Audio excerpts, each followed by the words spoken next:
Mi mujer dejó una nota sobre la encimera de Dectón de la cocina. He terminado contigo. He puesto la casa en venta y ya hay un acuerdo en firme. Recoge tus cosas y vete. La leí 2 veces antes de que las palabras cobraran un sentido real en mi cabeza. El material sintético bajo mis dedos se sentía más gélido que de costumbre, una frialdad que parecía subirme por los brazos. Se me encogió el pecho, no por una rabia inmediata, sino por la silenciosa comprensión de que acababa de ocurrir algo irreversible en los cimientos de mi vida. Intenté entrar de la manera habitual, pero la cerradura de seguridad no cedía. Mi llave, una de esas copias incopiables de alta gama, entraba pero no giraba. Habían cambiado el bombín mientras yo no estaba. Pulsé el mando del garaje, esperando el reconfortante estruendo del motor elevando la persiana, pero solo obtuve un silencio absoluto. Arriba, tras los visillos de lino blanco de la planta superior, pude ver su silueta recortada contra la luz. Me observaba con una frialdad analítica, asegurándose de que yo comprendiera que el asedio había terminado y yo había perdido. En el reverso de esa nota, escribí 2 palabras con mi estilográfica. 3 horas después, mi teléfono empezó a vibrar de forma compulsiva. Acababa de volver de mi revisión trimestral con el cardiólogo en el Hospital Clínico San Carlos cuando encontré el mensaje. El viento de finales de octubre, ese aire seco y afilado que baja de la Sierra de Guadarrama, cortaba como un cuchillo mientras subía por el camino de entrada de nuestra urbanización en Pozuelo. Las hojas secas de los plátanos de sombra crujían bajo mis pies con un sonido que recordaba al de los huesos viejos quebrándose. Recuerdo haber pensado, apenas unos minutos antes, lo pacífica que parecía la casa desde el exterior. Las luces cálidas brillando tras los grandes ventanales, el rastro de humo de la chimenea de leña. El tipo de hogar que los vecinos señalan con envidia cuando pasean al perro. Intenté de nuevo abrir la puerta principal, con un dedo que mantenía un leve temblor residual, un recordatorio del pequeño ictus que sufrí hace 6 meses. Nada. Me quedé allí un momento, mirando la madera maciza como si me hubiera traicionado personalmente. Fue entonces cuando vi la nota a través del cristal lateral del recibidor. Estaba sobre la isla de la cocina, sujeta por un pisapapeles de cristal de Murano que compramos durante nuestra luna de miel en Sevilla, un objeto que hasta ese momento simbolizaba nuestra solidez. Rodeé la casa hasta el porche trasero. Las puertas correderas estaban abiertas, un descuido, o quizá una invitación, en el que no quise pensar demasiado. Al entrar, la cocina me recibió con un aroma familiar a romero y ajo. Ella había estado cocinando. El lavavajillas zumbaba suavemente en su ciclo de secado. Todo se sentía inquietantemente normal, excepto por el contenido de aquel trozo de papel. He terminado contigo. He puesto la casa en venta y ya hay un acuerdo en firme. Recoge tus cosas y vete. Sin explicaciones, sin una firma que suavizara el golpe, solo una amputación limpia. Me quedé allí más tiempo del que me gustaría admitir. No por el impacto es ruidoso y te obliga a moverte. Esto era algo más silencioso, algo mucho más gélido. Arriba, el parqué crujió. Elena, llamé. Su nombre sonó extraño en mi propia casa. Ella apareció en lo alto de la escalera, enmarcada por la suave luz de la lámpara de araña de cristal, perfectamente compuesta, con el pelo recogido en un moño impecable y una blusa de seda azul marino. Era la misma mujer con la que me casé hace 17 años en la iglesia de los Jerónimos, solo que ahora sus rasgos parecían tallados en granito. «Ya lo has leído», dijo ella, sin bajar un solo escalón. «¿El qué exactamente, Elena? ¿Esta broma?» El mensaje de la realidad. Volví a mirar el papel que tenía entre los dedos. Dices que la casa está vendida. Bien. Pero en este país, y tú lo sabes, no puedes vender la vivienda habitual sin la firma del otro cónyuge, incluso si la propiedad estuviera solo a tu nombre. ¿Y esta casa? Ella esbozó una sonrisa pequeña, cansada y llena de una condescendencia que me dolió más que el ictus. No necesito tu firma para el contrato de arras que ya se ha firmado. Ni la necesitaré mañana. El viento golpeó los ventanales con fuerza. En la finca vecina, un perro ladró con insistencia. Elena, dije con cuidado, manteniendo la voz nivelada para que no notara mi fatiga, ¿de qué estás hablando? ¿Cómo pretendes escriturar? Hablo de que te has convertido en una sombra, Carlos. Bajó la mitad de la escalera, deteniéndose a una distancia que consideró segura. Sufriste un ictus. Apenas puedes gestionar tu medicación sin que la aplicación del móvil te lo recuerde. Olvidas reuniones, confundes fechas. Duermes la mitad del día y la otra mitad la pasas mirando por la ventana. No puedo, y recalcó el puedo, seguir fingiendo que somos una pareja funcional. Me estoy recuperando, los médicos dicen que la plasticidad cerebral. Te estás hundiendo y te llevas mi vida contigo, me interrumpió. Hemos aceptado una oferta en firme, todo en efectivo, sin hipotecas. La firma ante el notario es mañana a las 10. Los compradores quieren la posesión inmediata. He organizado el traslado de tus cosas a un guardamuebles. No tienes autoridad legal para transferir la propiedad de este inmueble. Tengo un poder notarial, dijo ella, endureciendo el tono y sacando un documento del bolsillo de su blusa. Lo firmamos ante el notario Jiménez en marzo, después de que salieras de la UCI. Tú lo firmaste. ¿Te acuerdas? ¿O es que tu memoria también ha borrado eso? Lo recordaba. Después del ictus, cuando aún estaba aturdido y desbordado por la gratitud de estar vivo, ella insistió en que era una medida puramente operativa. Por si pasa algo, había dicho con voz dulce, por si necesitas que gestione las cuentas mientras descansas. Y, confiando en los 17 años que nos unían, firmé. Pero yo conocía la ley mejor de lo que ella pensaba. ¿Crees que soy una carga económica o emocional? Pregunté en voz baja. Ella apretó la mandíbula, y por un momento vi la máscara de frialdad agrietarse. Creo que me merezco estabilidad y un futuro que no huela a hospital. Ahí estaba. No era dolor, ni miedo al luto. Era cálculo puro. ¿Quién es el comprador, Elena? Pregunté, observando cómo evitaba mi mirada. Eso no es asunto tuyo ya. Mañana recibirás la parte que te corresponda legalmente tras liquidar deudas. ¿Y a dónde se supone que voy a ir ahora mismo? Se encogió de hombros con una ligereza que me heló la sangre. Tienes tus inversiones y tu familia en el norte. Te las apañarás. Estudié su rostro desde abajo. Había algo tras su mirada que no cuadraba con su discurso de liberación. Una urgencia casi febril, un pánico contenido. Esto no iba sobre mi salud, iba sobre algo mucho más oscuro y urgente. Volví a la encimera y cogí la nota original. El papel era un verjurado de papelería cara, se había tomado su tiempo para que el mensaje tuviera el peso de lo definitivo. Le di la vuelta.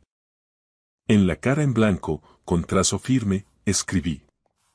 Mira otra vez. Dejé la nota exactamente en el mismo lugar, bajo el cristal de Murano. ¿Qué significa eso, Carlos? No te pongas críptico ahora. Ya lo verás mañana en la notaría. Salí por la puerta del porche sin añadir una palabra. El aire de Madrid se sentía ahora más limpio en mis pulmones. Mi corazón, ese músculo que supuestamente me estaba fallando, latía con una firmeza que no sentía desde antes de la enfermedad. No conduje a un hotel de la zona.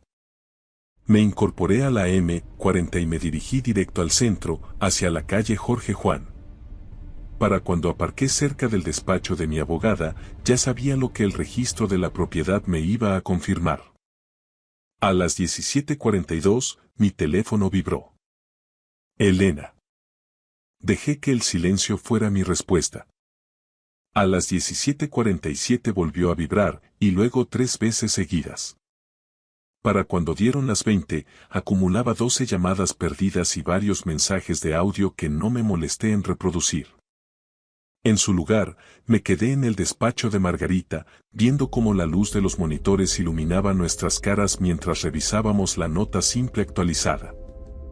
La escritura de compraventa fallida se había intentado preparar esa mañana, usando mi nombre y mi supuesta voluntad delegada. Pero Elena había pasado por alto un detalle técnico vital. La casa no era mía a título personal para poder ser transferida mediante ese poder específico. No lo era desde hacía 12 años, cuando realicé una reestructuración de mis activos. Cuando finalmente salí al frío de la noche madrileña, mi teléfono vibró de nuevo. 17 llamadas perdidas. Lo puse boca abajo en el asiento del copiloto de mi coche. Ella creía que me había expulsado del tablero de juego con un movimiento maestro. No se daba cuenta de que, en su desesperación, acababa de cometer su primer error de bulto. Y mañana, ante el notario, estaba a punto de descubrir que yo nunca juego sin haber leído primero la letra pequeña. Para las 6:30 de la mañana siguiente, mi teléfono ya mostraba 23 llamadas perdidas de Elena. No había dormido mucho, no porque los nervios me traicionaran, sino porque mi mente estaba trabajando a pleno rendimiento, como un motor que recupera su par tras una avería. He pasado 35 años en la planificación patrimonial y la estructuración de activos para grandes fortunas en España. Cuando algo no tiene sentido, no entro en pánico. Sigo el rastro del dinero, porque el dinero siempre tiene una historia que contar. Elena no intentó vender la casa simplemente porque pensara que yo era un estorbo o que mi salud estaba decayendo. Lo hizo porque estaba desesperada. Y la desesperación es la madre de los errores judiciales. A las 7:12 de la mañana. Ya estaba sentado frente a Margarita Gil en su despacho de la calle Jorge Juan. Margarita ha sido mi abogada de confianza durante 14 años. Es una mujer aguda, metódica, de unos 40 y pocos años, el tipo de persona que no necesita levantar la voz porque su sola presencia y la precisión de sus argumentos imponen un silencio inmediato en cualquier sala. Deslizó un informe actualizado del registro de la propiedad sobre su escritorio de nogal. Presentó una solicitud de inscripción de escritura ayer a las 9:03 de la mañana. Dijo Margarita, quitándose las gafas con un gesto pausado.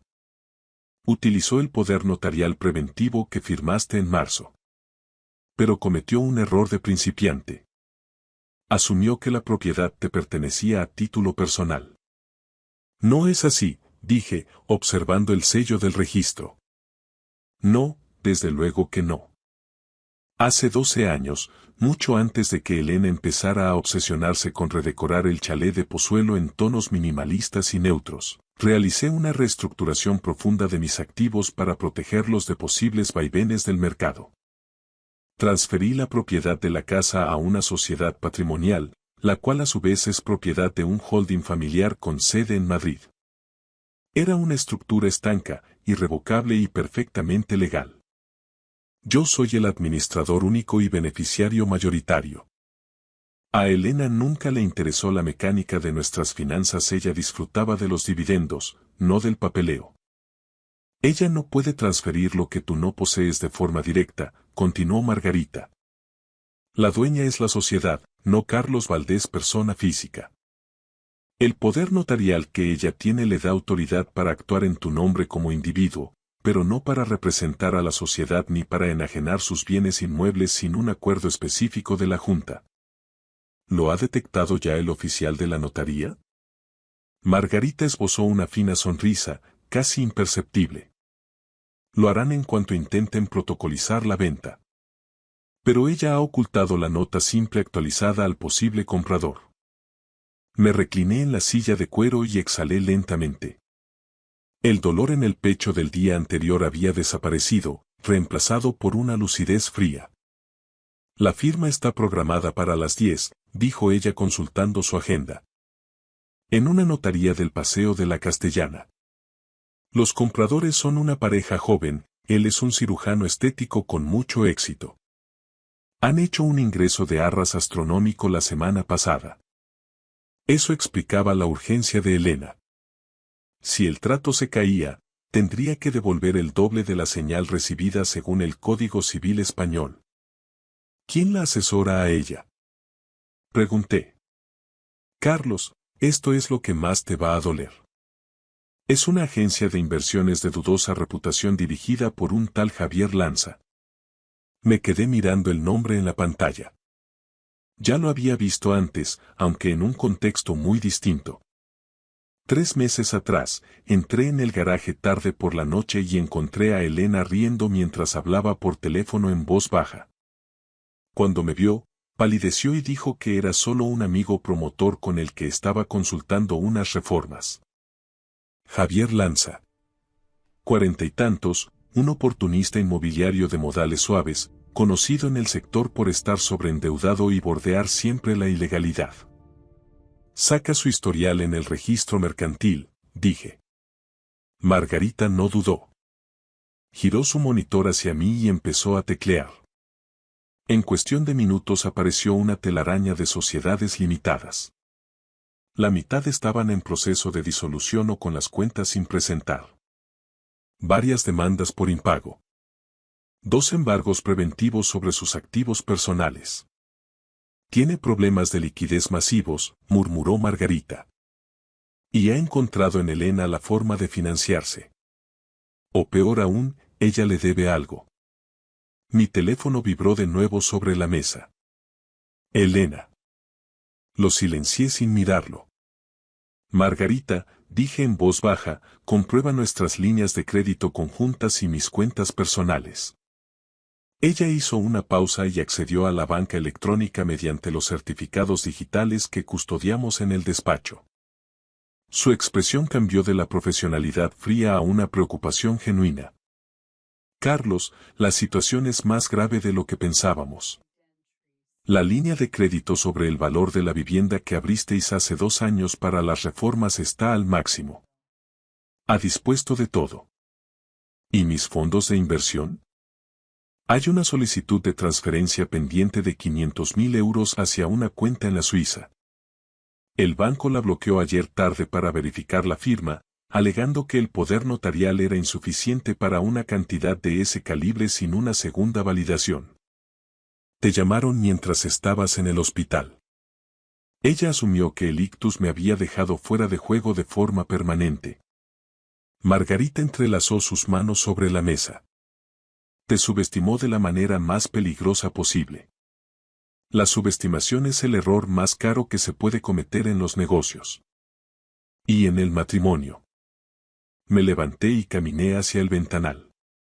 Madrid empezaba a rugir bajo el sol de la mañana, que se reflejaba en las torres de la Castellana como si fueran cuchillas de cristal. Ella cree que la venta del chalet cubrirá sus deudas y le dará un colchón para escapar, dije. Dinero rápido, posesión inmediata del comprador y una salida limpia hacia el aeropuerto de Barajas, añadió Margarita.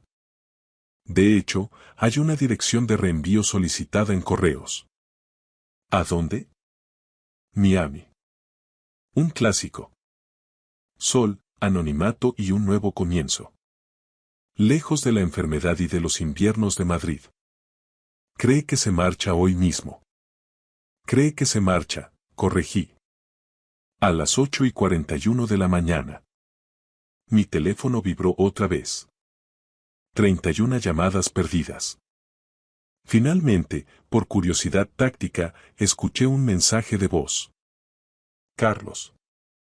La voz de Elena temblaba, no de pena ni de arrepentimiento, sino de una tensión eléctrica, casi violenta.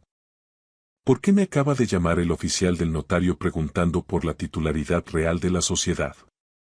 ¿Qué has hecho, maldita sea? Contéstame. Borré el mensaje con un toque seco. Margarita, dije dándome la vuelta, si ella intenta seguir adelante con la firma a pesar de saber que la estructura societaria le impide vender, ¿en qué posición queda? Se expone a un delito de estafa agravada. Específicamente fraude documental y uso indebido de poder notarial para beneficio propio en perjuicio de terceros. También administración desleal. Es un caso penal claro si decidimos denunciar. Asentí una vez, con la firmeza de quien dicta una sentencia. Notifica formalmente a la notaría ahora mismo. Envía las copias certificadas de los estatutos de la sociedad patrimonial donde se especifica que solo yo tengo poderes de enajenación. Presenta una anotación preventiva de embargo en el registro por las cantidades dispuestas de las cuentas comunes. Y redacta la petición de medidas cautelares. No quiero que salga de ese edificio con un solo euro. Los ojos de Margarita se afilaron. Ella conocía mi lado implacable, pero esto era distinto.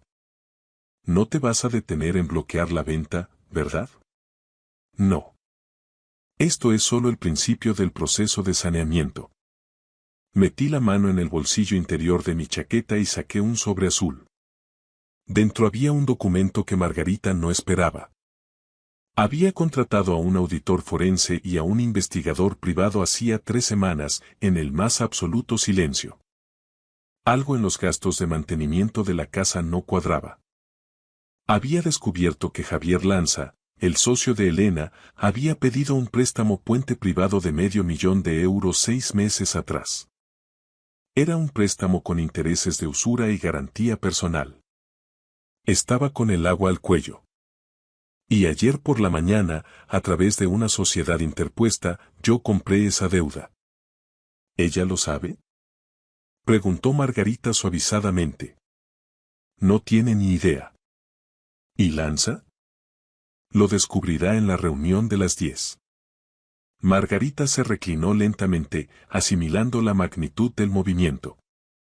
Así que, a las 10, ella cree que va a vender una casa que no puede vender, para entregarle el dinero a un hombre cuya deuda ahora te pertenece a ti. Exactamente. Ella me estudió con cuidado, buscando algún rastro de odio. Esto no es venganza, Carlos. Es algo mucho más frío. No es venganza, Margarita, dije mientras me ponía el abrigo.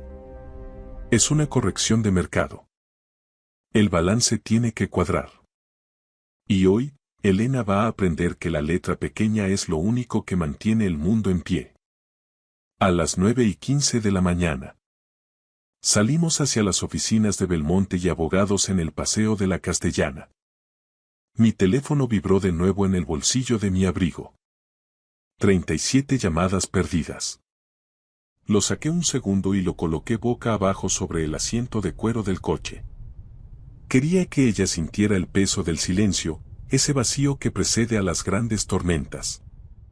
Para cuando entramos en el imponente vestíbulo de mármol y cristal a las 9:58 de la mañana, no sentía ni rastro de ira ni de dolor, estaba lúcido, con la mente tan afilada como un bisturí.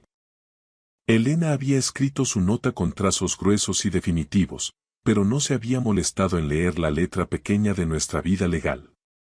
Y a las 10 en punto, estaba a punto de recibir una lección magistral. A las 9:59 de la mañana, las puertas de acero cepillado del ascensor se abrieron en la planta 42. El despacho destilaba ese tipo de intimidación que solo se consigue mediante la arquitectura de poder. Ventanales de suelo a techo con vistas a las Torres Kío, paneles de nogal pulido y un mostrador de recepción tallado en un solo bloque de mármol de Macael. Es el tipo de lugar donde la gente firma documentos que cambian el curso de sus vidas e intenta, desesperadamente, no parecer nerviosa mientras el aroma a café caro y papel timbrado inunda sus pulmones. Margarita caminaba a mi lado, sus tacones golpeando el suelo técnico con una precisión rítmica y silenciosa. 2 hombres nos seguían a una distancia medida, vestidos con trajes oscuros de corte clásico y expresiones de neutralidad absoluta. Eran los inspectores García y Martínez, de la sección de delitos económicos. Parecían consultores externos o auditores senior, pero sus miradas escrutaban cada rincón con una intensidad distinta. A través de las paredes de cristal blindado de la sala de juntas B, divisé a Elena. Estaba sentada muy erguida al final de una mesa de reuniones kilométrica, envuelta en esa blusa de seda azul marino que tanto le favorecía. Su postura era militarmente perfecta. A su derecha se encontraba Javier Lanza, impecable con un traje gris marengo hecho a medida, reclinado con una calma artificial que no lograba ocultar el brillo de ansiedad en sus ojos. Frente a ellos, la pareja joven. El cirujano, de espaldas rectas y mirada analítica, y su esposa, que sostenía una carpeta de piel con ambas manos como si contuviera el Santo Grial. Entre ambos, sobre el tapete de cuero de la mesa, descansaba un cheque bancario nominativo por valor de 1.200.000 euros. El precio de mi supuesta desaparición. El aire en esa habitación estaba cargado de una electricidad estática, una expectación casi insoportable. Margarita se detuvo un segundo antes de tocar el pomo. ¿Listo, Carlos? He estado listo toda mi vida, Margarita. Solo que ahora tengo los papeles para demostrarlo. A las 10:03 de la mañana. Exactamente, abrí la puerta sin llamar. El murmullo de la sala se extinguió de golpe. El rostro de Elena se quedó sin color tan rápido que el efecto fue casi clínico, como si le hubieran extraído la sangre con una jeringuilla. Por medio segundo, sus pupilas se dilataron como si estuviera viendo a un fantasma emerger de la niebla. Carlos. Articuló, levantándose a medias de su silla. La joven pareja se giró al unísono, la confusión dibujada en sus rostros. La mandíbula de Javier Lanza se tensó visiblemente, pero se recuperó con la rapidez del depredador veterano, ajustándose el nudo de la corbata con dedos nerviosos. Vaya, dijo con una ligereza forzada que sonó a cristal roto, mira quién ha decidido honrarnos con su presencia. El paciente del año. Pasé de largo sin reconocer su existencia, como si fuera parte del mobiliario, y ocupé la silla vacía en la cabecera de la mesa, la posición de autoridad. Buenos días a todos, dije con una calma que me sorprendió incluso a mí. Soy Carlos Ruiz, el legítimo representante de los intereses que hoy se debaten aquí. El médico asintió con una cautela profesional. Nos habían informado de que usted no se encontraba en condiciones de asistir a la firma, señor Ruiz. Como pueden comprobar, soy muy capaz de cumplir con mis obligaciones, respondí, fijando mi vista en Elena. El oficial de la notaría, un hombre delgado y pulcro llamado S.R. Jiménez, se aclaró la garganta y ajustó sus gafas. Señor Ruiz, estábamos justo preparándonos para el protocolo de las firmas y la validación de los medios de pago. Lo sé. Y es por eso que estoy aquí. Para evitar que cometan un error que les perseguiría años. La voz de Elena recuperó su filo, volviéndose aguda y cortante. Carlos, ¿qué circo es este? No tenías ninguna necesidad de venir. Yo soy la titular y tengo plenas facultades. Un temblor casi imperceptible recorrió la mesa. Los dedos de Elena se cerraron alrededor de su pluma Mont Blanc con tal fuerza que los nudillos se le pusieron blancos. No eres la titular, Elena. Al menos, no de lo que crees. Tengo un poder notarial de representación total firmado por ti, replicó ella, golpeando el documento sobre la mesa. Margarita dio un paso adelante y colocó una carpeta gruesa, sellada por el registro mercantil, con un golpe seco y deliberado sobre el nogal. Un poder notarial de representación física, dijo Margarita con voz de acero, no otorga autoridad alguna sobre activos que están vinculados a una sociedad patrimonial con administración única. El oficial de la notaría, Jiménez, parpadeó confundido. ¿Disculpe? La nota simple que se nos facilitó. Margarita abrió la carpeta y deslizó una copia certificada de los estatutos actualizados de Sociedad Patrimonial Valdés. La propiedad en la urbanización Monteclaro fue aportada a esta sociedad hace 12 años. El señor Ruiz es el administrador único y gestor solidario con voto de calidad. El poder que usted ostenta, señora Ruiz, es para actos personales de su marido, no para la enajenación de activos de una persona jurídica de la que usted no forma parte del órgano de administración. El oficial Jiménez miró el documento, comparó los sellos y luego clavó una mirada inquisidora en Elena. Señora Ruiz. Esto cambia radicalmente la validez del acto. La compostura de Elena se fracturó definitivamente. La máscara de la esposa perfecta y eficiente cayó al suelo. Eso es una trampa. No es posible. La escritura de compraventa que preparó mi gestor ayer fue ejecutada, interrumpió Margarita suavemente, bajo la omisión deliberada de la realidad registral. En derecho español, eso tiene un nombre muy feo. Falsedad en documento mercantil e intento de estafa. Javier Lanza se inclinó hacia adelante, con la voz suave pero cargada de una amenaza contenida. No compliquemos una operación sencilla. El poder la autoriza a actuar en nombre de él, y él es el dueño de la sociedad. Él es el dueño, repitió Margarita, y él está aquí sentado diciendo que no autoriza la venta. El poder se revoca en el mismo instante en que el poderdante manifiesta su voluntad contraria. Se hizo un silencio sepulcral. El médico, al otro lado de la mesa, retiró lentamente la mano que descansaba cerca del cheque bancario, como si el papel empezara a quemarle. ¿Qué está ocurriendo exactamente?, preguntó el cirujano, mirando a su abogado. Ocurre, respondí en voz baja, clavando mis ojos en los de él, que esta casa no está en venta. Y que este dinero que tienen sobre la mesa iba a terminar en una cuenta que ustedes nunca volverían a ver cuando estallara el litigio judicial. Elena se giró hacia mí con una mirada de puro odio, como si mis palabras fueran golpes físicos. No puedes hacerme esto después de todo lo que he pasado cuidándote. Ya lo he hecho, Elena. Lo hice el día que decidiste que mi vida valía menos que el saldo de una cuenta corriente. Su respiración se aceleró, perdiendo el ritmo. Carlos, esto es una humillación pública innecesaria. Podríamos haberlo hablado. Hablar se hace antes de cambiar las cerraduras de casa y vender los muebles de tu marido mientras está en el hospital, sentencié. El oficial de la notaría se levantó abruptamente, recogiendo sus sellos. Debo suspender esta firma de inmediato. No procederé bajo ninguna circunstancia hasta que el departamento jurídico verifique la titularidad real y la vigencia de los poderes. Esto es una irregularidad gravísima. La esposa del médico se inclinó hacia su marido, susurrándole algo con urgencia mientras le tiraba de la manga. Él asintió con el rostro serio y guardó cuidadosamente el cheque bancario en su carpeta de cuero, cerrando la cremallera con un sonido definitivo. La seguridad de Javier Lanza se disolvió por completo, una gota de sudor frío recorrió su sien.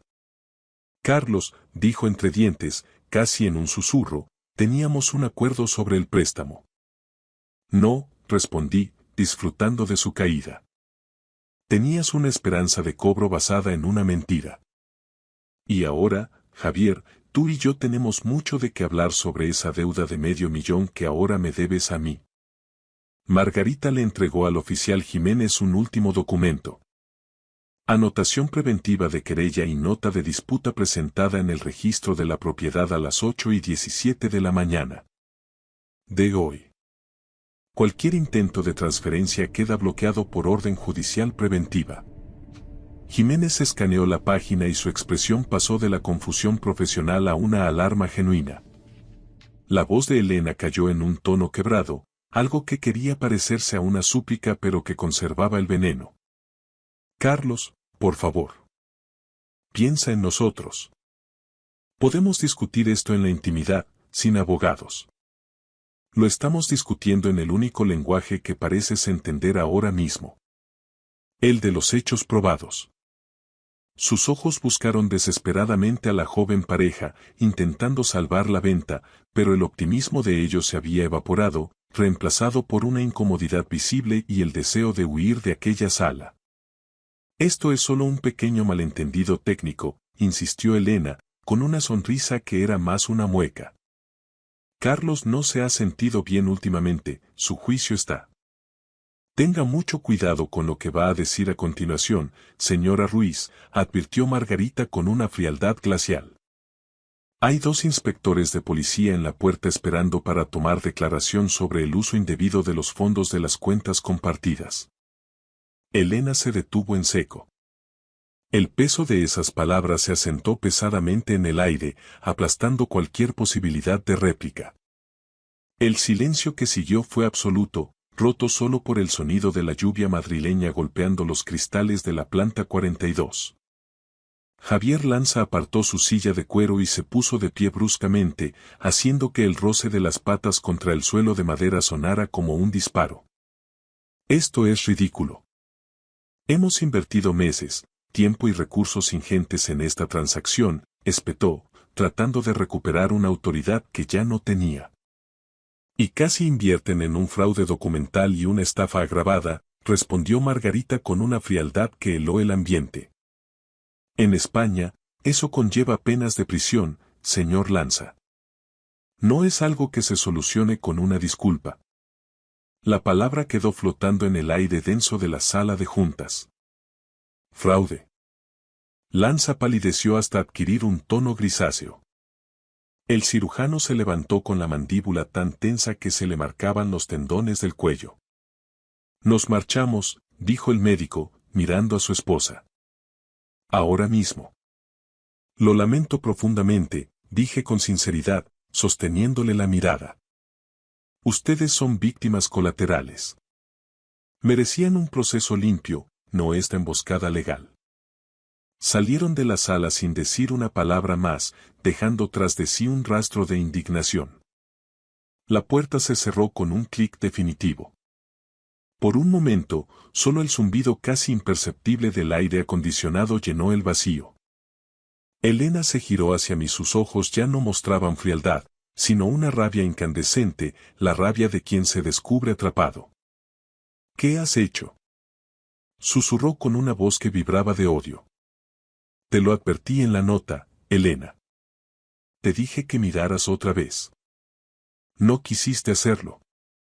Su compostura, mantenida con tanto esfuerzo durante años, se colapsó como un edificio de naipes. ¿Tú has orquestado todo este teatro? ¿Nos has tendido una trampa? No, dije con una calma absoluta, cruzando las manos sobre la mesa. La trampa la montaste tú el día que decidiste que yo era un activo amortizable. Yo solo he encendido las luces para que todos vean lo que hay dentro. Lanza agarró su maletín de piel, sus dedos temblaban visiblemente. Deberíamos irnos, Elena. Esto se hablará en otro foro, balbuceó, moviéndose hacia la salida. Pero el inspector García dio un paso al frente, lo justo para bloquearle el paso con una cortesía profesional aterradora. Todavía no, señor Lanza, dijo García en voz baja. Tenemos unas preguntas sobre la procedencia de ciertos fondos de su última promoción en el barrio de Salamanca. Lanza se quedó petrificado, como una estatua de sal. Margarita aprovechó el silencio para colocar un último documento sobre la mesa, justo frente a Elena. Es una notificación formal de querella por administración desleal y alzamiento de bienes, anunció Margarita, junto con una petición de medidas cautelares por explotación económica de persona vulnerable. Elena miró el papel con los ojos desorbitados, como si estuviera escrito en un idioma muerto que, de repente, cobrara un sentido aterrador. ¿Vas a presentar cargos criminales contra tu propia esposa?, preguntó, y por primera vez detecté un quiebro en su voz.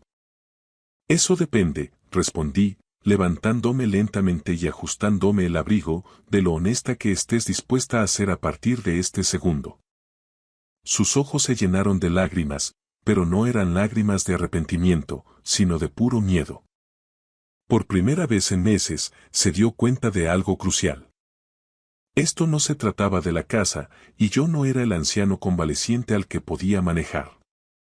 Mientras salíamos de la sala de conferencias de la Castellana, mi teléfono vibró de nuevo. 37 llamadas perdidas. No lo miré. Ya no hacía falta. La nota en la encimera había sido un golpe directo, pero la letra pequeña siempre me perteneció a mí. Al mediodía, el rumor ya se había extendido por los círculos financieros de Madrid. Las notarías de alto nivel son como teatros silenciosos. La gente finge discreción, pero todos vigilan las salidas de emergencia. Ver a Javier Lanza salir del edificio flanqueado por 2 agentes de paisano no fue algo sutil. Elena, caminando 10 pasos detrás de él, con el rostro pálido y unas gafas de sol de Chanel intentando ocultar el naufragio de su dignidad, lo fue aún menos. No lo seguí. Volví al despacho de Margarita en Jorge One. La ciudad no se detiene ante las tragedias privadas, los taxis seguían pasando y la gente seguía ajena a la demolición de un matrimonio de 17 años.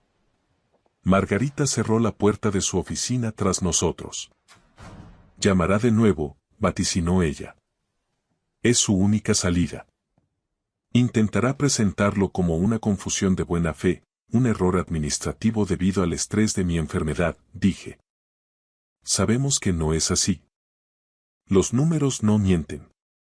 Margarita se apoyó en su escritorio, observando el mapa de activos que habíamos trazado. Carlos, tenemos que decidir el siguiente paso.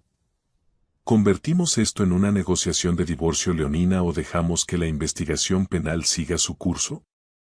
Me quité la chaqueta despacio y me senté frente a ella. Primero quiero claridad total. Quiero saber hasta dónde llegó la podredumbre. Entonces terminemos de mapear el daño, asintió ella, abriendo una nueva carpeta compartida. 1 hora después, el panorama era desolador y nítido. Hace 6 meses, Javier Lanza lanzó un proyecto de remodelación de lujo en la calle Ortega y Gasset. Sobreestimó la demanda y, sobre todo, subestimó los costes financieros de una obra paralizada por el ayuntamiento. Cuando las preventas se frenaron, recurrió a prestamistas privados con intereses de usura del 12% mensual y vencimientos a corto plazo. Estaba acabado. Fue entonces cuando los gastos de Elena se dispararon. Transferencias a cuentas de terceros, compras de joyas que nunca vi y una supuesta consultoría de inversiones de 48.000 euros pagada directamente a una de las sociedades de Lanza. Y los vuelos a Miami. Hace 3 semanas contraté al auditor forense no por celos, sino por pura lógica financiera. Los romances son volátiles, pero la desesperación económica deja un rastro de papel que se puede seguir hasta el infierno. El auditor me entregó el informe definitivo ayer. Lanza debía 527.000 euros más intereses de demora. El prestamista original estaba perdiendo la paciencia y, a través de una sociedad instrumental que Margarita creó para mí, yo adquirí esa deuda con un descuento del 40%. Lo que significaba que, desde ayer tarde, Javier Lanza me debía la vida a mí. Margarita estudió el contrato de adquisición de deuda. Compraste su deuda antes de que ella intentara vender la casa, concluyó con una sonrisa amarga. Exacto. Ella pensó que la venta del chalet de Pozuelo lo salvaría del embargo. Y ahora la venta ha muerto y tú tienes la soga al cuello de su socio. Tenía que ser así, Margarita. En este juego, si no controlas la deuda, no controlas el desenlace. Mi teléfono vibró sobre la mesa. Elena. Dejé que el sonido llenara la habitación hasta que se cortó. Margarita se cruzó de brazos. ¿Vas a hablar con ella? Todavía no. Está a punto de presentarse aquí. Conoce el camino. Y lo hizo. A las 13:37, la recepcionista llamó con voz tensa. La señora Ruiz está en la entrada. Está muy insistente, dice que no se moverá hasta verle. Que pase, ordené. Elena entró como alguien que hubiera atravesado una tormenta de arena. Su blusa de seda estaba arrugada y el carmín, ligeramente corrido en las comisuras. Cerró la puerta del despacho con una violencia innecesaria. ¿Qué pretendes con todo esto?, exigió, ignorando a Margarita. ¿Disfrutas viéndome caer? Margarita permaneció sentada, imperturbable. Le sugiero que baje el tono, señora Ruiz. Este es un despacho profesional, no una escena de salón. Elena la ignoró y se plantó frente a mí. Me has humillado delante de todo el mundo. Delante de los compradores, delante de Javier. Te has humillado tú sola, Elena, desde el momento en que decidiste que yo era un estorbo al que podía saquear mientras dormía bajo los efectos de la medicación. Sus manos temblaban de furia contenida. Fue un malentendido, insistió, repitiendo el mismo mantra. Lo de la sociedad patrimonial. Yo no sabía que habías blindado la casa de esa manera. No preguntaste por qué estabas demasiado ocupada planeando tu huida. Has estado distante durante meses. Estalló ella. Dejaste de contar conmigo, de compartir las decisiones. Actuabas como si yo ya no fuera capaz de gestionar nada. Esto nunca se trató de tu capacidad, Elena. Se trataba de tu lealtad. Deslicé una carpeta fina por el escritorio hacia ella. La abrió y, por segunda vez ese día, el color huyó de su rostro. ¿Qué es esto? Tu realidad, dije en voz baja. Dentro estaban las copias del contrato de préstamo de Lanza, la escritura de cesión de la deuda a mi favor y una notificación de requerimiento de pago inmediato bajo amenaza de ejecución hipotecaria de sus propios activos. Tú compraste su deuda, susurró, dejando caer los papeles. Sí. Soy tu nuevo acreedor, Elena. O mejor dicho, soy el dueño de la soga que aprieta el cuello de tu socio. Ella miró a Margarita, buscando una grieta legal. Esto es coacción. Es ilegal. No, dijo Margarita con serenidad. Es una adquisición lícita de activos financieros en el mercado secundario. Nada personal, solo negocios. Elena volvió a mirarme y vi cómo algo se rompía definitivamente tras sus ojos. Me estabas espiando desde que salí del hospital. Estaba verificando la integridad de mi patrimonio. ¿No confías en mí? Correcto. No confío en quien intenta venderme mientras sigo respirando. La palabra cayó con el peso de una losa.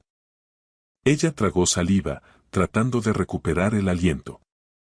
¿Crees que he hecho esto por el dinero? Dijo con la voz rota. ¿Crees que arriesgaría 17 años por un puñado de euros? No, respondí. Arriesgaste todo porque tenías miedo de perder el nivel de vida al que te habías acostumbrado y pensaste que yo ya no era capaz de garantizártelo. Hay más, continué, haciendo una señal a Margarita. Ella presionó un botón en el sistema de audio del despacho. Una grabación nítida empezó a sonar. Era la voz de Elena. Y la de Lanza. No le queda mucho, decía Lanza con una ligereza que me revolvió el estómago. No se está muriendo todavía, respondía Elena con una risa nerviosa. Pero el médico habló de daño vascular irreversible. Una vez que la casa se venda, estaremos lejos de aquí. Solo necesito que firmes ese poder. La grabación se detuvo. El silencio que siguió fue más pesado que el plomo. Elena miró el altavoz como si fuera una serpiente. ¿Me grabaste en mi propio coche? No, dije con calma. Simplemente olvidaste que el sistema de manos libres del coche sigue vinculado a mi cuenta de iCloud. Me llegaban las notificaciones de voz automáticamente. Se presionó las sienes con las palmas de las manos. Has retorcido nuestras palabras. Estaba asustada, no sabía qué hacer. No, Elena. Te he escuchado tal como eres cuando crees que nadie te oye. Finalmente, las lágrimas brotaron, pero eran lágrimas de derrota. Iban a arruinarlo todo, dijo con la voz quebrada. Los acreedores de Javier amenazaban con ir contra mis cuentas personales si no le ayudaba. Intentabas salvar lo que quedaba. Intentabas rescatar a un hombre que te estaba usando como escudo financiero contra sus propios fracasos. Sus hombros se desplomaron. La mujer impecable de la mañana ya no existía. Tenía miedo, admitió en un susurro. ¿Miedo de qué exactamente? De quedarme sola y arruinada. La confesión flotó entre nosotros. 17 años de matrimonio suspendidos en el aire frío de un despacho de abogados. Luego, ella se enderezó ligeramente, tratando de salvar algún resto de orgullo. ¿Qué quieres de mí ahora? Quiero el control absoluto. Ya lo tienes. No, dije, quiero que reconozcas ante notario la nulidad de todos los actos que has realizado estos meses. Su teléfono volvió a vibrar. Lanza. No contestó. Mi abogada presentará esta misma tarde una demanda por daños y perjuicios y una petición de bloqueo de todas tus cuentas, añadió Margarita. Es la única forma de garantizar que no salgas del país. Elena levantó la cabeza de golpe. ¿Vas a congelar mis cuentas personales? ¿Cómo voy a vivir? Las cuentas conjuntas se han cerrado hoy. Las tuyas quedarán bloqueadas preventivamente hasta que se aclare el destino de los fondos desaparecidos. Me estás destruyendo, Carlos. No, dije con suavidad, te estoy poniendo límites. Algo que debía hacer hace mucho tiempo. Ella retrocedió hacia la puerta, con movimientos lentos, como si el aire pesara demasiado. Se detuvo en el umbral. ¿Cuántas veces te llamé anoche y esta mañana? 37. Soltó una risa hueca, desprovista de alegría. Y no respondiste ni una sola vez. Estaba ocupado leyendo, Elena. Releyendo cada documento que firmamos juntos. Miró la nota que todavía apretaba en su mano, la que yo le había devuelto con mi mensaje en el reverso. Mira otra vez. Ahora entendía el alcance total de la jugada.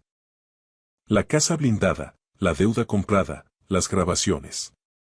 Cada paso que ella había dado había sido monitorizado y neutralizado antes incluso de que lo completara. Lo tenías todo planeado, susurró. No, respondí, simplemente me preparé para lo peor mientras tú esperabas lo inevitable. Su teléfono vibró por última vez. Se giró y salió del despacho sin mirar atrás. En la puerta, susurró algo que apenas pude oír. No eres el hombre que yo creía conocer. No, dije para mis adentros, soy exactamente el hombre del que te enamoraste por mi seguridad. Solo que ahora, esa seguridad ya no te incluye a ti.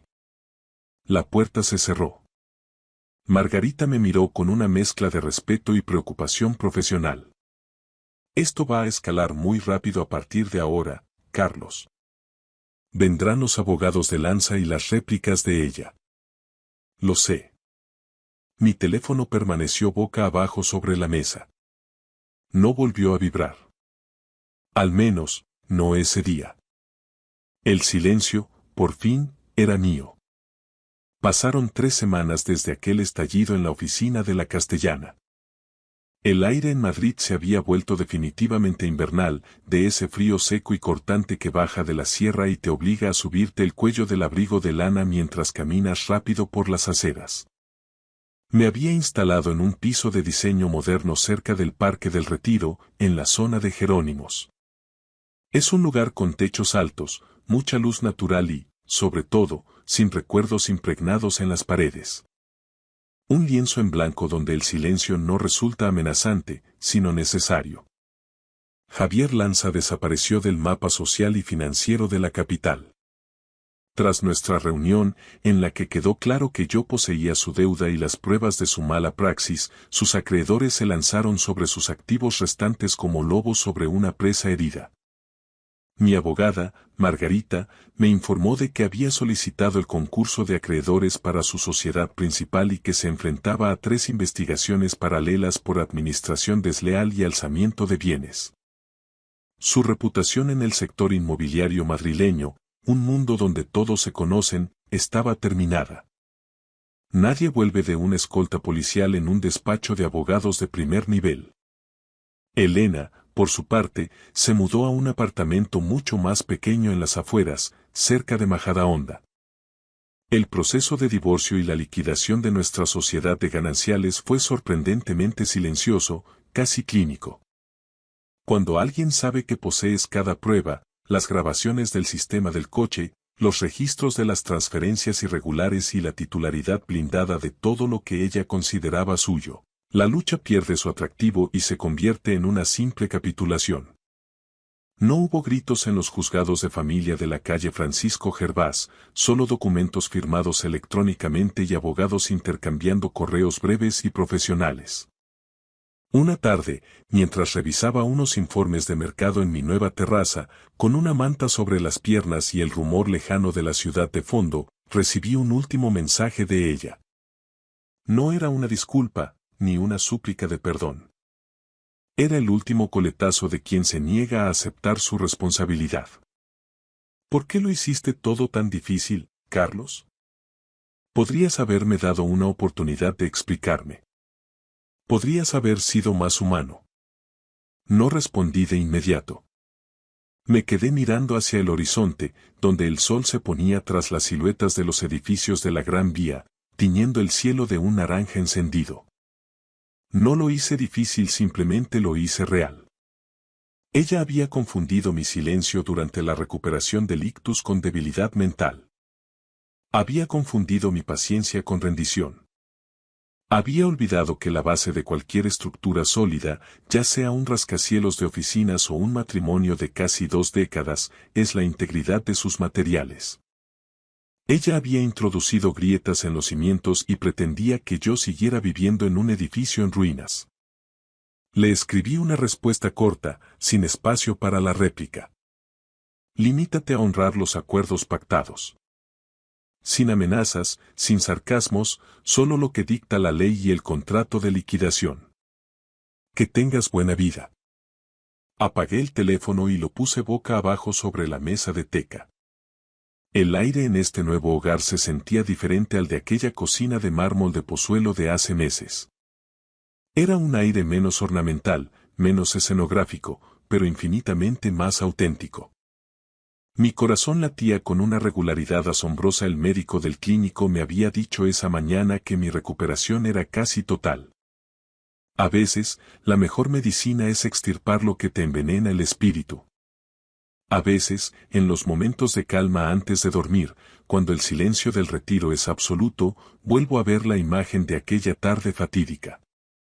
La luz roja de denegación en el teclado de la puerta, el viento helado en la entrada de la casa, la silueta distante de Elena en lo alto de la escalera, creyéndose segura en su torre de marfil. Ya no siento rabia, ni siquiera esa amargura que te agria el carácter. Siento una extraña gratitud. Porque esa nota dejada en la encimera me obligó a tener una claridad que la rutina me había arrebatado. Me obligó a prepararme, a recuperar mi fuerza y a dejar de asumir que existía una sociedad allí donde ya solo quedaba un rastro de intereses cruzados. He aprendido que puedes querer profundamente a alguien y, aún así, protegerte de esa persona. He aprendido que puedes perdonar en tu fuero interno sin necesidad de volver a entrar en el fuego que te quemó. Puedes marcharte de una vida entera sin dar un solo portazo, con la elegancia de quien sabe que ya no queda nada por decir.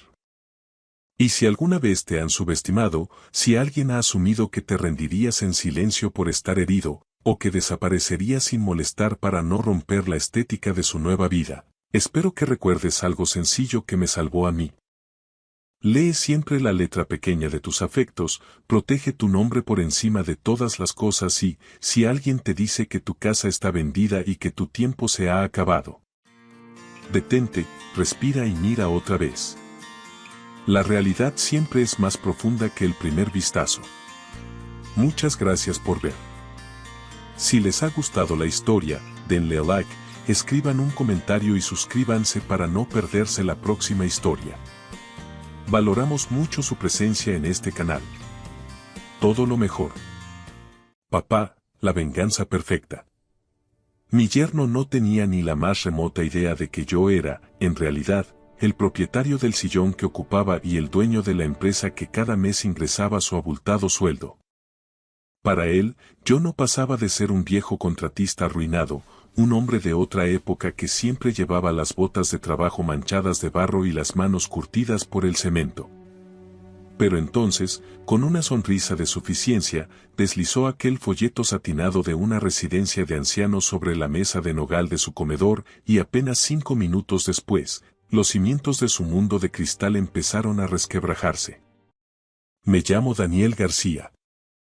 A mis 58 años, aquella noche aprendí una lección que no viene en los manuales de negocio.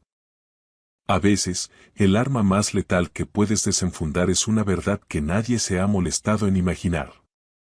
Verás, Antonio Martínez, o Antonio, como prefiere que le llamen para sonar más cosmopolita, estaba convencido de que me tenía tomado el pulso.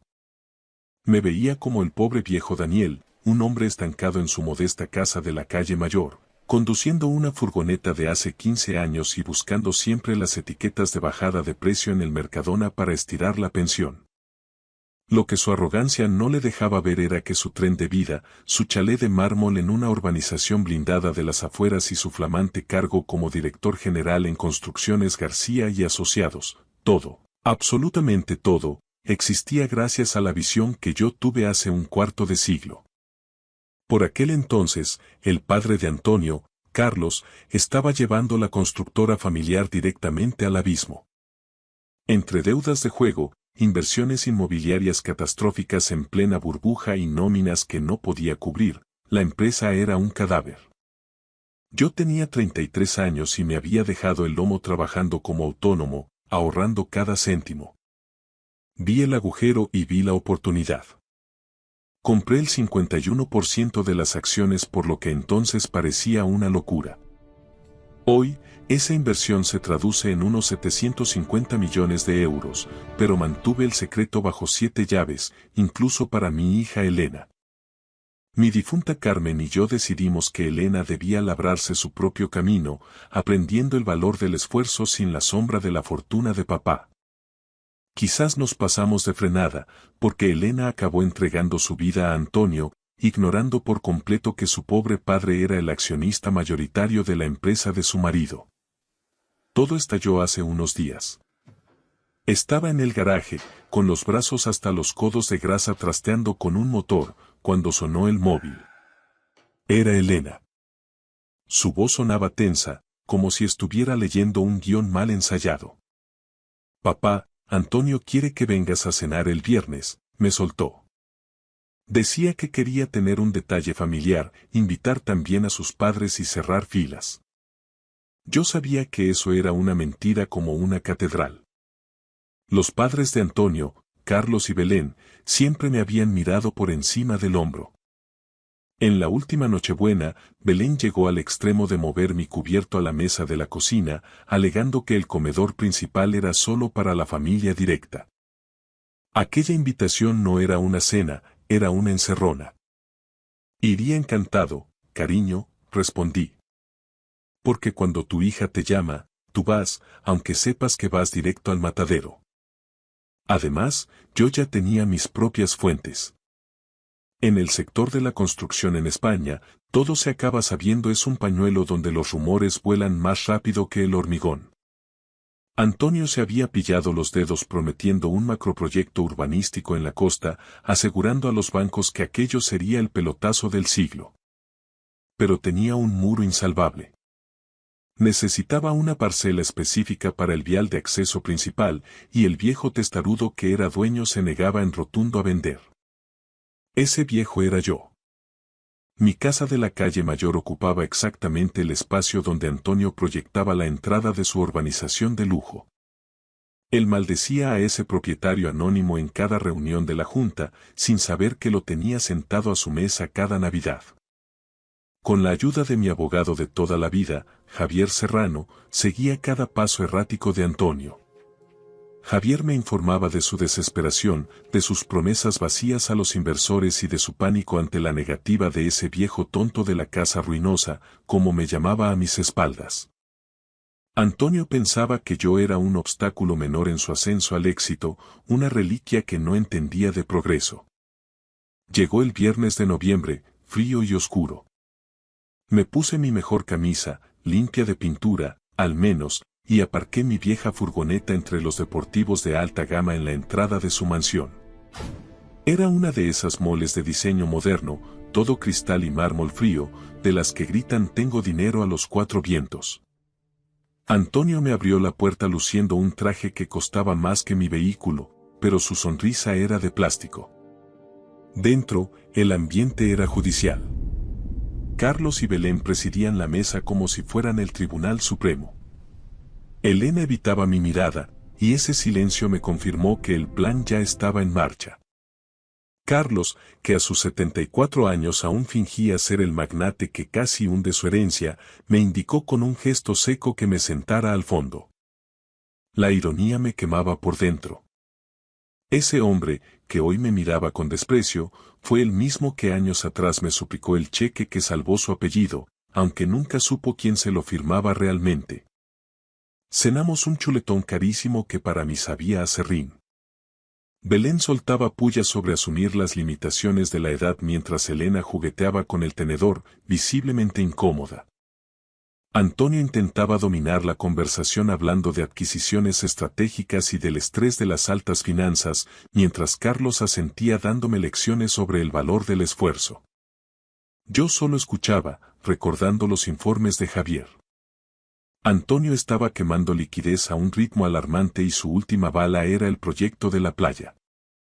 Sin mi terreno, estaba acabado. Al terminar, Antonio apartó los platos y sacó una carpeta. La deslizó por la mesa con la seguridad del que tiene un póker de ases. Daniel, tenemos que hablar en serio de tu futuro, dijo, usando su tono de gran ejecutivo. Al abrirla, aparecieron las fotos. Savia Dorada, una residencia de ancianos con jardines perfectos y ancianos sonrientes jugando al dominó. Debajo, el veneno. Documentos legales de cesión de bienes, poderes notariales y una propuesta de incapacitación judicial. Tu casa es una carga, Daniel, prosiguió Antonio, recostándose en su silla. Dices que pagas el IBI y el mantenimiento, pero sabemos que no llegas.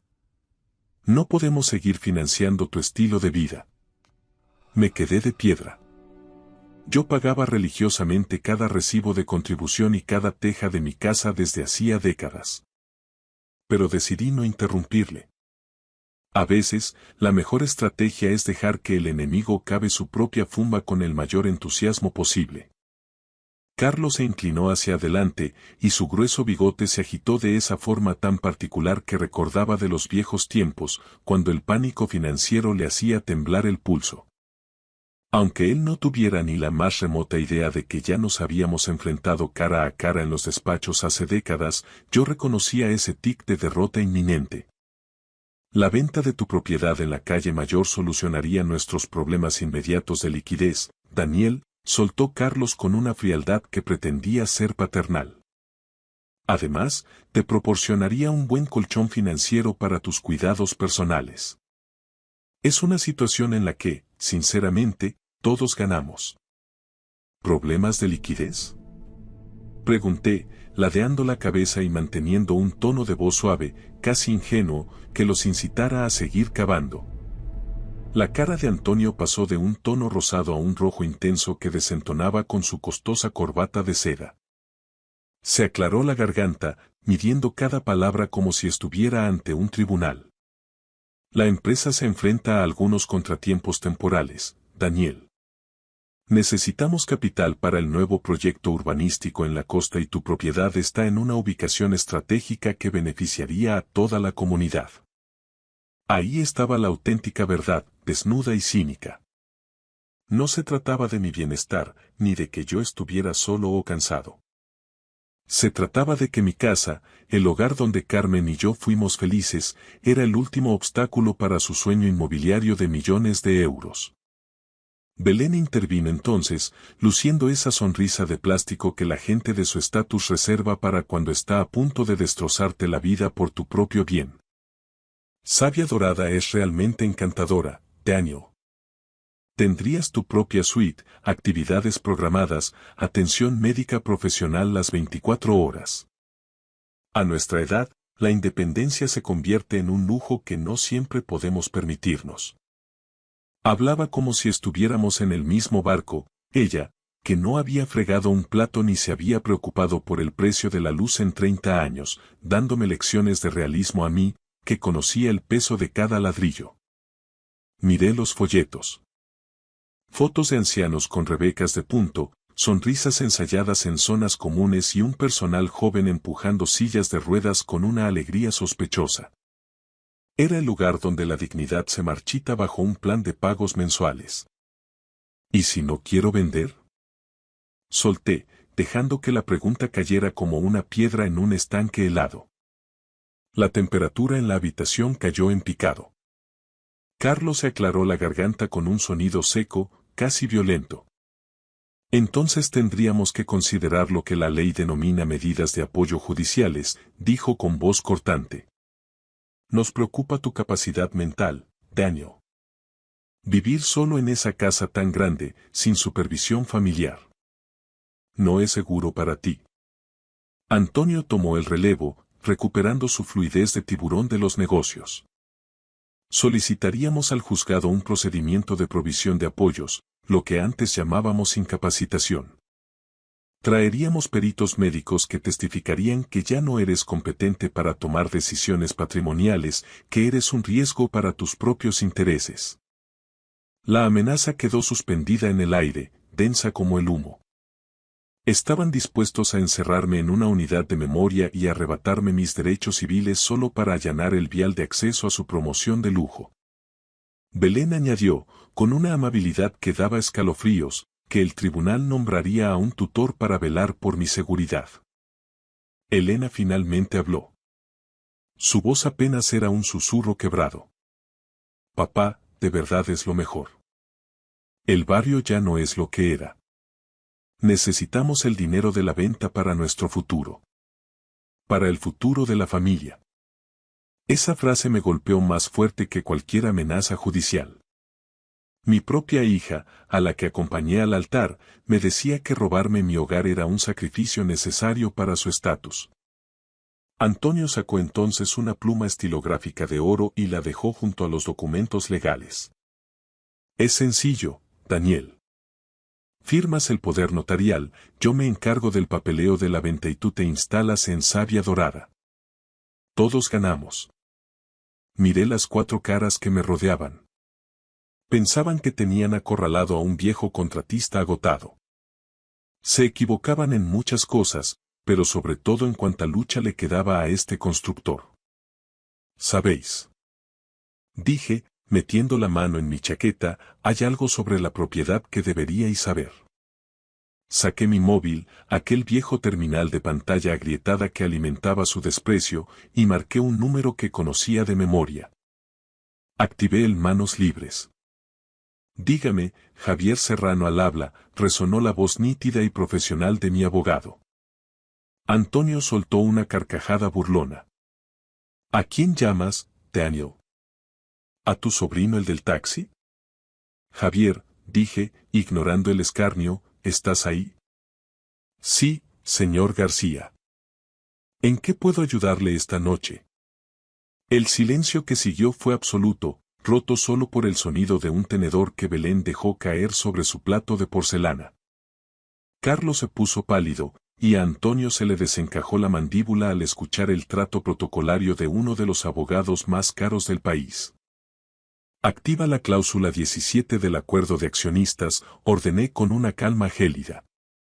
Bloqueo inmediato de todos los activos de Construcciones García y asociados hasta que la junta directiva realice una revisión de emergencia. Y prepara la rescisión de contrato fulminante para el actual director general. Entendido, señor García. Programo la reunión de emergencia para el lunes a las 9. ¿Necesita algo más? Esta noche no, Javier. Gracias. Colgué y guardé el teléfono.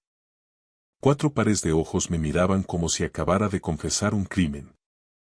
Antonio se puso en pie de un salto, haciendo chirriar su silla contra el mármol, con el rostro desencajado por un pánico que ya no podía ocultar.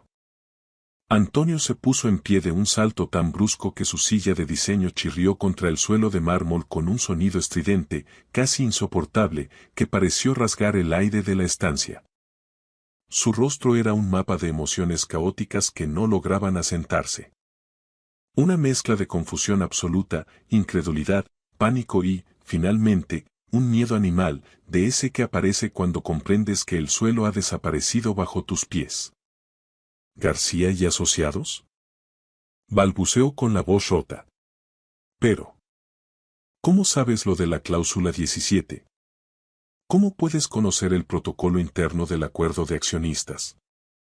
Me levanté despacio, muy despacio. Sentí cada uno de mis 58 años en las articulaciones, pero también sentí una fuerza que no experimentaba desde mis tiempos de capataz a pie de obra. Me erguí frente a él, no como el suegro molesto, sino como el hombre que había levantado ese imperio con sus propias manos. Lo sé porque hace 25 años, cuando la empresa de tu padre se hundía por sus deudas en el casino y sus decisiones de negocio catastróficas, usé cada céntimo que había ahorrado en 15 años de lomo roto tirando tabiques y proyectando yeso para comprar el 51% de las acciones. Carlos emitió un sonido ahogado, un estertor, como si acabara de recibir un impacto directo en el plexo solar. El maquillaje de alta gama de Belén ya no podía camuflar la palidez grisácea que se apoderaba de sus facciones. La empresa que has estado dirigiendo con tanta soberbia, Antonio, el sueldo de 6 cifras que has estado cobrando, ese despacho con vistas y tu nombre grabado en la puerta. Todo eso existe porque yo, y solo yo, firmé el cheque que salvó el apellido de tu familia cuando ningún banco quería ni cogeros el teléfono. Cogí el folleto de la residencia Savia Dorada y lo levanté, agitando las fotos de los ancianos sonrientes ante sus ojos desenfocados. Mi participación mayoritaria en la compañía vale hoy, siendo prudentes, unos 48 millones de euros en activos líquidos, sin contar el patrimonio inmobiliario. Eso me convierte a mí, Daniel García, en tu jefe.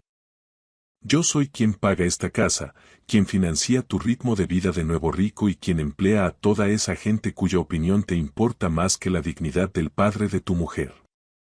Antonio se desplomó en la silla como si fuera un muñeco de trapo. El sonido que salió de su garganta no fue ni risa ni llanto, sino el estertor del aire escapando de un globo pinchado. Eres tú. Susurró con los ojos desorbitados. Tú eres el socio mayoritario opaco, el inversor silencioso. El accionista al que hemos estado intentando. Su voz se apagó al chocar contra la magnitud del desastre. Al que has estado intentando impresionar con PowerPoints vacíos, terminé la frase por él. Aquel cuya aprobación has mendigado durante meses. Aquel cuya financiación necesitas desesperadamente para que tu pelotazo urbanístico en la costa no te mande a la quiebra personal. Rompí el folleto de la residencia en varios pedazos y los dejé caer, con desprecio, sobre su plato de porcelana de Baviera. Y ahora, soy el hombre que sabe exactamente cómo tratas a los mayores de tu familia cuando crees que no pueden defenderse. Elena me miraba con la boca abierta, las lágrimas congeladas en sus mejillas, en un estado de shock absoluto. Papá. ¿Tú eres el dueño de la empresa de Antonio? Preguntó, como si estuviera procesando un idioma extranjero. Yo soy la empresa, cariño. Yo soy García y Asociados. Lo he sido durante 25 años para que a ti nunca te faltara de nada, aunque veo que el exceso de comodidad te ha nublado el juicio. Antonio intentó levantarse de nuevo, con las piernas temblorosas y la voz quebrada por el llanto. Daniel, por favor. Solo intentaba ayudar, buscarte un sitio confortable donde estuvieras atendido, con enfermeros, con gente de tu edad. El proyecto de la costa es el futuro, beneficiaría a toda la comunidad. Ahórrate el discurso de relaciones públicas, le corté en seco, bajando la voz hasta un susurro gélido. Acabas de amenazarme con una incapacitación judicial para robarme mi hogar. Has manipulado a mi propia hija para que te ayude en una traición rastrera. Has conspirado con tus padres para cometer un abuso financiero contra un familiar. Esto en mi pueblo tiene un nombre, y no es progreso. Carlos, recuperando un hilo de voz, intentó mediar. Daniel, seguro que podemos llegar a un acuerdo privado. El proyecto es sólido, es bueno para el balance de la empresa. Tienes que ver el panorama general, los beneficios a largo plazo. Oh, veo el panorama con una claridad meridiana, Carlos. Por eso, la reunión de emergencia de la Junta será el lunes a las 9 en punto. Te sugiero, Antonio, que pases el fin de semana redactando tu dimisión irrevocable y buscando un buen abogado penalista, porque después del lunes, te va a hacer falta mucho más que un laboralista cuando auditemos tus gastos de representación.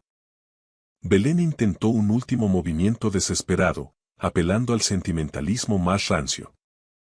Daniel, piensa en Elena. Piensa en el futuro de tu nieto. Este proyecto podría asegurarles la vida para siempre. Estoy pensando precisamente en Elena, dije, mirando a mi hija a los ojos. La estoy salvando de un marido que sería capaz de vender a su propia sangre por un bonus trimestral. Los días siguientes fueron, cuanto menos, reveladores. Antonio quemó mi teléfono con llamadas y mensajes de súplica. Incluso se presentó en mi casa de la calle Mayor a las 7:30 de la mañana con un termo de café y un paquete de porras recién hechas de la churrería del barrio, llorando y pidiendo clemencia en la puerta. Pero yo ya no tenía nada que decir. Hay puentes que, una vez dinamitados, no pueden reconstruirse ni con el mejor hormigón del mundo. El lunes amaneció con un cielo azul impecable sobre Madrid.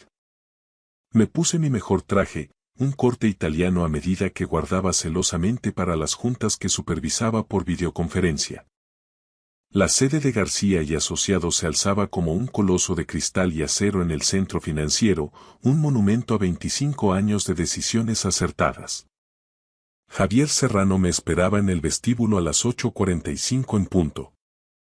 A sus 61 años, mi abogado se movía con la elegancia tranquila de quien sabe que tiene todas las de ganar.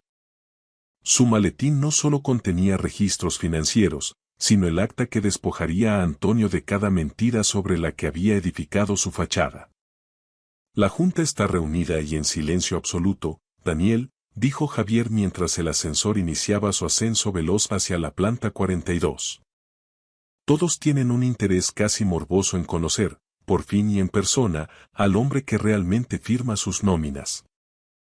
La sala de juntas de la planta 42 era, sencillamente, imponente. Los ventanales de suelo a techo ofrecían una panorámica de 360 grados sobre el perfil de la ciudad y la mesa de conferencias de roble y acero, diseñada para 20 comensales, dictaba el destino de miles de familias. Al entrar, 10 miembros del consejo se pusieron en pie al unísono.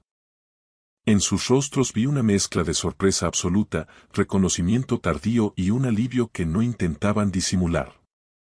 Eran consejeros serios, accionistas minoritarios y socios que llevaban meses viendo con pavor cómo el liderazgo de Antonio y sus decisiones de tiburón ponían en riesgo la solvencia de Construcciones García y Asociados. Al fondo de la mesa, Antonio y su padre estaban sentados como acusados ante un tribunal de guerra. Antonio intentaba mantener el tipo, ajustándose los gemelos con manos temblorosas, pero su piel tenía el tono ceniciento de quien ha pasado el fin de semana contemplando el abismo.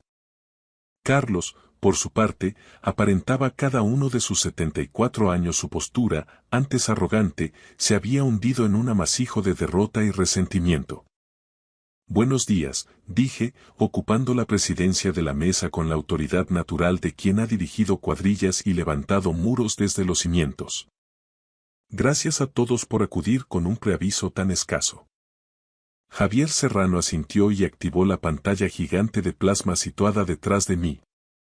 De repente, la sala quedó inundada por la imagen ampliada del folleto de la residencia de ancianos. Sus mentiras sobre la atención integral se veían grotescas bajo los focos de la oficina. Al lado, Javier hizo aparecer copias escaneadas de las propuestas de transferencia de propiedad y los borradores de las medidas de apoyo judiciales, todos con el sello de tiempo del viernes noche. Señoras y señores, comencé, dejando que mi voz resonara con firmeza, el pasado viernes. Su actual director general y su familia intentaron estafar al accionista mayoritario de esta compañía mediante lo que legalmente se califica como abuso de una persona mayor, coacción y conspiración para la apropiación indebida de un patrimonio privado. El silencio que siguió fue de los que pesan en los oídos. Margarita Rodríguez y Miguel Torres, dos de los consejeros más antiguos, no ocultaron su repugnancia. Les expliqué punto por punto el desarrollo de la cena. La falsa invitación familiar, las amenazas veladas de internamiento forzoso y la conspiración para robar mi parcela en la calle Mayor, esencial para su pelotazo urbanístico en la costa. Javier pulsó un botón y los clips de audio que grabamos llenaron la sala. La voz de Antonio, distorsionada pero reconocible, retumbaba amenazando a un hombre mayor con el aislamiento total. Esto no fue una negociación comercial, sentencié, mirando a Antonio a los ojos. Fue una conspiración criminal para cometer un abuso financiero y patrimonial. Cuando el audio se detuvo, el silencio era sepulcral. Margarita Rodríguez fue la primera en reaccionar, golpeando levemente la mesa con la mano. Visto lo expuesto, y ante la gravedad ética y legal de estos hechos, propongo la destitución inmediata y por causa justificada de Antonio Martínez como director general, dijo con una voz que no admitía réplica. Secundado, añadió Miguel Torres de inmediato. ¿Votos a favor? Pregunté. 10 manos se alzaron al instante, sin un solo segundo de duda. Los únicos que permanecieron inmóviles fueron Antonio y Carlos, pero sus votos, en ese momento, eran papel mojado. Moción aprobada por unanimidad. Señor Martínez, queda usted destituido de todos sus cargos y responsabilidades en esta empresa con efecto inmediato.